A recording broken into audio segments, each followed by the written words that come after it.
لبيك اللهم لبيك لبيك لا شريك لك إن الحمد والنعمة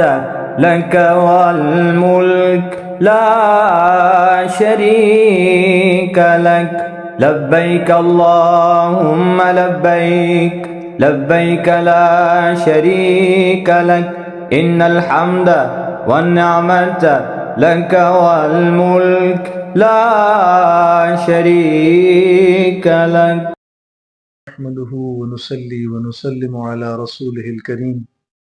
اما بعد فاعوذ بالله من الشيطان الرجيم بسم الله الرحمن الرحيم مولا يصل وسلم دائما ابدا على حبيبك خير الخلق كلهم. ناظرین کرام، آج جس موضوع پر ہم نے بات کرنی ہے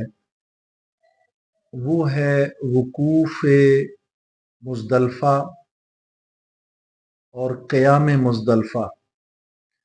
تو حج کے اوپر گفتگو کا سلسلہ جاری ہے. اس سلسلے میں وقوف مزدلفہ جو آج کا ہمارا موضوع ہے، یہ حج کا انتہائی جو ہے اہم ایک وقوف عرفہ کے بعد وقوف مزدلفہ حج کے ایام میں انتہائی اہم رات ہے، جو کہ مزدلفہ کے میدان میں کھلے آسمان تلے گزاری جاتی ہے. اس رات کی جو شرعی حیثیت ہے اس حوالے سے قرآن مجید میں سورہ بقرہ کی آیت نمبر 118 میں اللہ رب العزت نے ارشاد فرمایا: لیس علیکم جناح ان تبتغوا فضلا من ربکم فاذا افضتم من عرفات فاذکروا اللہ عند المشعر الحرام واذکروہ کما ہداکم وان کنتم من قبلہ لمن الضالین. سورہ بقرہ میں اس آیہ مبارکہ میں اللہ رب العزت نے وقوف مزدلفہ کے حوالے سے اور قیام مزدلفہ کے حوالے سے حکم ارشاد فرمایا، اور نبی کریم صلی اللہ علیہ وآلہ وصحبہ وسلم اور آپ کی امت پاک کی رہنمائی فرمائی ہے. فرمایا تم پر کوئی حرج نہیں ہے اور کوئی گناہ نہیں ہے کہ اگر تم اللہ کا فضل تلاش کرو میدان عرفات سے لوٹنے کے بعد اور اس دوران کے جب تم حج کے ارکان ادا کر رہے ہو، یعنی تجارت اور روزی کمانے کے جواز کے حوالے سے اس میں حکم ارشاد ہوا. اور اس کے بعد یہ فرمایا فَإِذَا أَفَضْتُم مِّنْ عَرَفَاتٍ کہ جب تم عرفات کے میدان سے لوٹو اور حج کا جو سب سے اہم رکن ہے وقوف عرفہ، اس کو ادا کرنے کے بعد واپس پلٹو. فَاذْكُرُوا اللَّهَ عِندَ الْمَشْعَرِ الْحَرَامِ تو مشعر حرام کے پاس اللہ تعالیٰ کا ذکر کرو. وَاذْكُرُوهُ كَمَا هَدَاكُمْ اور اللہ رب العزت کا شکر ادا کرو اور اس کا ذکر کرو کہ اس نے تمہیں مناسک حج جو ہے ان کی تعلیم دی اور مناسک حج سکھائے. اور پھر فرمایا وَإِن كُنتُم مِّن قَبْلِهِ لَمِنَ الضَّالِّينَ اگرچہ اس سے پہلے تم مناسک حج کے بارے میں آگاہی نہیں رکھتے تھے، تو اللہ رب العزت کا ذکر بھی کرو اور شکر بھی ادا کرو. یہ اس آیہ مبارکہ میں اللہ رب العزت نے ارشاد فرمایا. اور دوسری بات یہ ہے کہ اس میں مزدلفہ کے میدان کا دوسرا نام بھی اللہ رب العزت نے ذکر فرمایا، جو کہ مشعر حرام ہے. اس میدان میں مسجد مشعر حرام بھی موجود ہے اور اسے مشعر حرام بھی کہتے ہیں. تو فَاذْكُرُوا اللَّهَ عِندَ الْمَشْعَرِ الْحَرَامِ پس تم اس رات میں میدان عرفات سے پلٹنے کے بعد مشعر حرام کے قریب اللہ رب العزت کا ذکر کرو. تو ناظرین کرام، یہ رات جو ہے یہ اللہ رب العزت کا ذکر کرنے کی رات ہے، اور اس بات کا شکر ادا کرنے کی رات ہے کہ اللہ تعالیٰ نے حج کی سعادت نصیب فرمائی، اور احادیث مبارکہ میں ہے کہ استغفار کی رات ہے، اللہ تعالیٰ سے مغفرت طلب کرنے کی رات ہے۔ تین اہم باتیں آپ ذہن میں رکھیں مزدلفہ کے وقوف کے حوالے سے اور اس رات کے قیام کے حوالے سے، کہ یہ رات ذکر الہی کی رات ہے، اور دوسری بات یہ ہے کہ یہ رات شکر کی رات ہے، اور تیسری بات یہ کہ یہ رات استغفار اور اللہ کی بارگاہ سے مغفرت طلب کرنے کی رات ہے۔ جس طرح چونکہ یہ عید الاضحیٰ سے کی رات ہے، اس سے قبل جو رات آتی ہے، تو اس کو جس طرح عید الفطر کی رات کو لیلۃ الجائزہ کہا گیا، اس اعتبار سے مزدلفہ کے میدان میں قیام کی یہ رات بھی لیلۃ الجائزہ ہے، جس میں عبادت کرنے والوں کو اور اللہ کا ذکر کرنے والوں کو اللہ رب العزت اپنی بارگاہ سے خاص انعام عطا فرماتے ہیں۔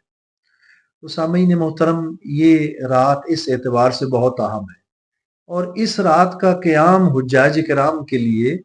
مزدلفہ کے میدان میں کھلے آسمان تلے یہ سنت موقدہ ہے، اور فقہا نے لکھا ہے، علماء فرماتے ہیں کہ اگر بغیر کسی شرعی عذر کے اس رات کا قیام اور وقوف عرفہ رہ گیا تو اس حاجی پر جو ہے وہ دم لازم آتا ہے، یعنی قربانی کرنی اس کے لیے ضروری ہوتی ہے۔ تو اس لیے یہ رات اللہ کا حکم بھی ہے، اور اللہ کے حبیب مکرم صلی اللہ علیہ وآلہ وصحبہ وسلم کی سنت موقدہ بھی ہے۔ اور اس میں حکمت کیا ہے کہ حجاج کو کھلے آسمان تلے مزدلفہ کے میدان میں رات کے قیام کا حکم کیوں ارشاد فرمایا؟ علماء فرماتے ہیں کہ اس میں حکمت یہ ہے کہ وہ روحانی طور پر یہ رات، پہلی بات یہ ہے کہ اللہ کی عبادت میں گزاریں، اس کا شکر ادا کریں اور اس کا ذکر کریں، اور دوسری حکمت یہ ہے کہ وہ اس رات میں کچھ آرام کریں، سکون حاصل کریں، اور اگلے روز طلوع شمس کے بعد جو حج کے انتہائی جو دو اہم رکن انہوں نے ادا کرنے ہیں، ان کے لیے بھرپور طریقے سے مستعد اور تیار ہو جائیں، اور وہ ہے رمی کرنا اور اس کے بعد قربانی کرنا۔ چونکہ 10 ذی الحجہ کے دن یہ دونوں ارکان ادا کیے جاتے ہیں، حجاج جمرات پر رمی کرتے ہیں اور قربانی کا اہم فریضہ جو ہے ادا کرتے ہیں سنت ابراہیمی پر، اور حضرت اسماعیل ذبیح اللہ سلام اللہ علیہ کی سنت پر عمل کرتے ہیں۔ تو یہاں پر ٹھہرنے کی یہ حکمتیں ہیں جس کی بنیاد پر رات کا قیام اور وقوف جو ہے، اس رات کا قیام تو سنت موقدہ ہے مزدلفہ کے میدان میں، لیکن وقوف مزدلفہ جو ہے اس کا وقت جو ہے وہ صبح صادق 10 ذی الحجہ کی اس سے لے کر طلوع شمس تک ہے، جو کہ واجب ہے۔ اس کے بعد، اور نبی کریم صلی اللہ علیہ وآلہ وسلم نے بھی میدان عرفات سے پلٹنے کے بعد آپ نے اس میدان میں قیام فرمایا اور اللہ رب العزت کا ذکر پاک کیا، اور حضور صلی اللہ علیہ وسلم نے اللہ کی بارگاہ میں مناجات کی۔ تو اسی اعتبار سے یہ سنت موقدہ ہے۔ اور ایک اور اہم بات یہ جو حکمت اس میں ہے اس میدان میں قیام کی، وہ یہ ہے کہ یہاں سے حجاج مزدلفہ کے میدان سے سنت ابراہیمی علیہ السلام کے مطابق کنکریاں جمع کرتے ہیں جمرات پر رمی کرنے کے لیے۔ تو اس میدان سے کنکریاں جمع کر کے پھر طلوع شمس کے بعد جمرات پر رمی کرنے کے لیے روانہ ہوتے ہیں۔ تو اس اعتبار سے حج کے ایام میں وقوف مزدلفہ کو اور قیام لیل جو مزدلفہ میں ہے اس کو بہت اہمیت حاصل ہے، اور حج اسلام کے 5 بنیادی ارکان میں سے وہ اہم رکن ہے کہ جس کے کرنے کے بعد نبی پاک صلی اللہ علیہ وآلہ وسلم نے ارشاد فرمایا کہ انسان اگر مقبول حج کر لے تو اس کے بعد وہ یوں ہو جاتا ہے جس طرح ماں کے پیٹ سے ابھی پیدا ہوا ہے، اور اس کے تمام گناہ اللہ رب العزت کی بارگاہ سے معاف کر دیے جاتے ہیں۔ تو سامعین گرامی، اس اعتبار سے حجاج کرام کے لیے یہ رات مناجات کی رات ہے۔ 3 معنی جو ہیں مزدلفہ کا جو لفظ ہے اس کے مفسرین کرام نے ذکر کیا ہے۔ مفسرین فرماتے ہیں کہ پہلا معنی مزدلفہ یعنی اس کا جو مخرج ہے، جہاں سے یہ لفظ نکلا ہے، جو مصدر ہے وہ ازدلاف ہے، اور ازدلاف سے مراد اجتماع ہے، یعنی پوری امت مسلمہ کے جو حجاج ہیں وہ مزدلفہ کے اس میدان میں جمع ہوتے ہیں، اور ید اللہ علی الجماع یہ قرآنی حکم کے تحت اللہ رب العزت کی مدد، اللہ کی رحمت، اللہ کا فضل انہیں شامل حال ہوتا ہے۔ تو اس پہلا معنی جو ہے کہ اس کا جو مادہ مجرد ہے وہ ازدلاف ہے، جس کا معنی اجتماع ہے۔ دوسرا معنی مفسرین نے لکھا ہے، وہ فرماتے ہیں کہ یہ تزلف سے نکلا ہے، اور تزلف کا مطلب ہے تقرب، یعنی باب تفاعل ہے، اور تقرب سے مراد یہ ہے کہ حجاج کرام اس میدان میں اللہ کا قرب حاصل کرنے کے لیے قیام کرتے ہیں۔ اور تیسرا جو مادہ مجرد لکھا گیا وہ ہے ذوالفطن سے نکلا ہے، اور ذوالفطن سے مراد رات کا ایک خاص حصہ ہے، یعنی چونکہ رات میں یہاں پہنچنا اور مغرب اور عشاء کی نماز عشاء کے وقت میں پڑھنا جو ہے وہ واجب ہے اور فرض ہے، اس اعتبار سے 2 نمازیں جمع ہوتی ہیں، اور روحانی اعتبار سے اس کی بھی ایک خاص اہمیت ہے۔ تو اس لیے چونکہ یہ رات کے ایک مخصوص حصے میں یہاں قیام ہوتا ہے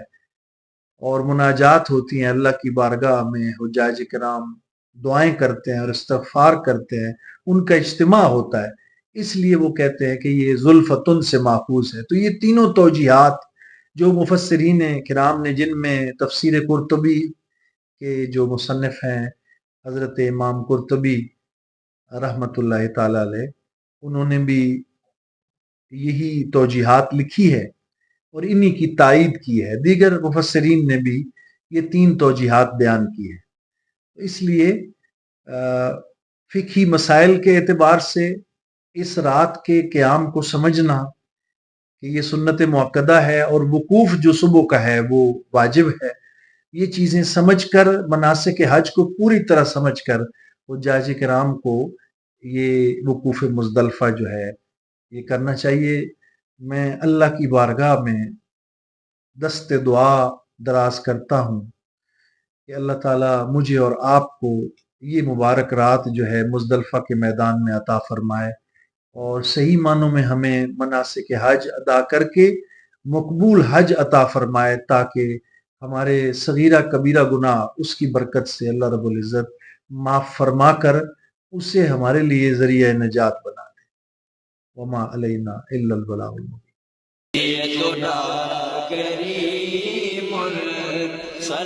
دارالعلوم محمدیہ غوثیہ بھیرا شریف دینی اور عصری تعلیم کا بے مثال ادارہ ہے، جہاں عصر حاضر کے تقاضوں کے مطابق قرآن و سنت کی تعلیم دی جاتی ہے، اور ہر سال ہزاروں طلباء و طالبات زیور تعلیم سے آراستہ ہو رہے ہیں۔ زکوٰۃ و صدقات اور مالی تعاون اس عظیم ادارے تک پہنچا کر اس مشن میں اپنا حصہ ڈالیں۔ درجہ ذیل اکاؤنٹس پر اپنا تعاون ارسال فرمائیں۔